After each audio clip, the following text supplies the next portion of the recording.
Pemirsa, untuk mencapai apa yang kita inginkan, kita harus belajar terlebih dahulu. Learn before you earn. Itulah topik perbincangan kita dalam Cerdas 5 Menit. Bersama saya Chandra Dewi di studio Metro Manulife telah hadir Ari Nugrahanto dari Action Coach Indonesia. Selamat pagi, Coach Ari. Pagi, Chandra. Coach Ari, ini kita harus belajar dulu sebelum mencapai keinginan kita. Maksudnya seperti apa ini? Jadi artinya dalam proses hidup kita dari kecil sampai sekarang kan pasti udah belajar benar nggak, dari TK Betul. sampai kita kuliah lah gitu ya, paling nggak S1 lah gitu ya. Itu kan proses di mana yang secara alam semesta ini kita udah diberikan contoh gitu ya, bahwa untuk mencapai sesuatu, untuk naik kelas saja harus belajar gitu ya. Jadi pola pikir itu harus kita jaga. Pola pikir entrepreneurship itu adalah selalu belajar untuk mencapai sesuatu yang dia mau. Belajar yang dimaksud itu apa? Apa yang harus kita pelajari? Apa aja, misalnya kita mau jadi apa? Sama kayak misalnya seorang karyawan ingin mau menjadi karyawan yang sukses atau karir yang meningkat, ya belajar dong. Belajarnya apa? Kalau dia sekarang divisinya apa? Kalau divisinya dia penjualan, ya belajarnya apa? Belajar penjualan lah. Again, balik lagi, jangan selalu mencari alasan bahwa perusahaannya tidak membiayai dia untuk belajar itu. Ya. Itu kan tanggung jawabnya perusahaan dong, bukan saya. Nah itu pola pikir yang salah. Jadi belajar itu justru harus dimulai dari diri kita sendiri. Benar. Ya Coach ya? Paling simpel lagi, kalau Chandra ingat kemarin kita bilang baca buku. Paling nggak ada buku.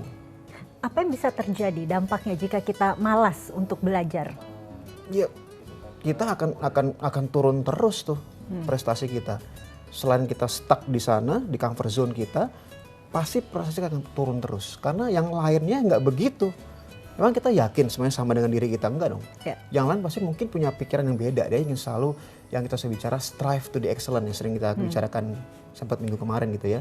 Artinya adalah kita harus melakukan sesuatu jangan hanya baik aja, tapi juga yang terbaik dong gitu loh. Oke, kalau kita untuk belajar melihat perkembangan yang terjadi saat ini, mengikuti perkembangan itu termasuk belajar juga tidak? Bener. Itu harus dipelajari ya? Bukan pelajari, tapi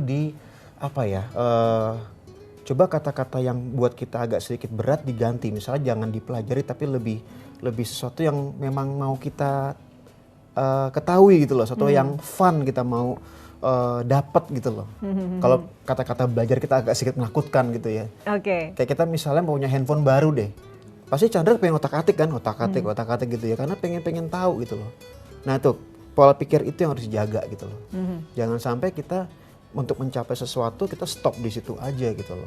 Oke, jika kita paling tidak sudah menyadari bahwa kita memang harus belajar, mulai beli buku ini sesuai dengan dari Coach Ari ya. Iya, itu paling gampang. Kemudian langkahnya apa ini Coach? Supaya setelah baca buku itu, cari buku yang jangan berparadigma, cari buku yang praktis-praktis aja. Yang praktis yang seperti apa? Iya, misalnya 7 langkah apa gitu misalnya, atau 4 langkah mencapai apa gitu. Jadi yang simpel-simpel dulu, jangan yang berat-berat, jangan buat buku yang tebel-tebel segini, wah saya agak pusing gitu ya. Terlalu teori juga ya? Cari buku yang simple, yang praktikal, yang bisa langsung kita lakuin. Nah caranya dia langsung lakuin step-stepnya itu, kan simple gitu. Misalnya berjabat tangan dengan teman-teman kantor, meskipun itu Anda sudah sering ketemu, nggak ada salahnya salaman. Atau Anda sentuh bagian pundaknya dengan sopan gitu, sambil ngobrol, kan beda. Physical contact saya lagi ya, kita makhluk sosial gitu, jangan lupa gitu loh. Jadi ini memang seperti kita belajar untuk keluar dari comfort zone kita, dari kebiasaan kita barangkali ya, dan mencoba untuk sesuatu sederhana tapi paling tidak itu bisa berdampak begitu. Benar, hal yang sederhana itu aja. Yang selama ini habit kita apa, terus menurut kita habit apa lagi yang menurut kita bagus. Tentunya balik lagi kita untuk mengetahui habit yang bagus itu apa, tergantung dari lingkungan yang kita berada juga, Chandra. Ya. Kalau lingkungan kita yang hanya di sini aja, udah kita di sini aja, kita ngerasain yang tadi saya bilang, ya udah bagusnya di sini aja gitu loh. Oke. Tapi kan kita nggak bisa bicara gitu. Ada yang lebih baik loh. Nah itu kita harus tahu, berarti habit yang lebih baik ini nih.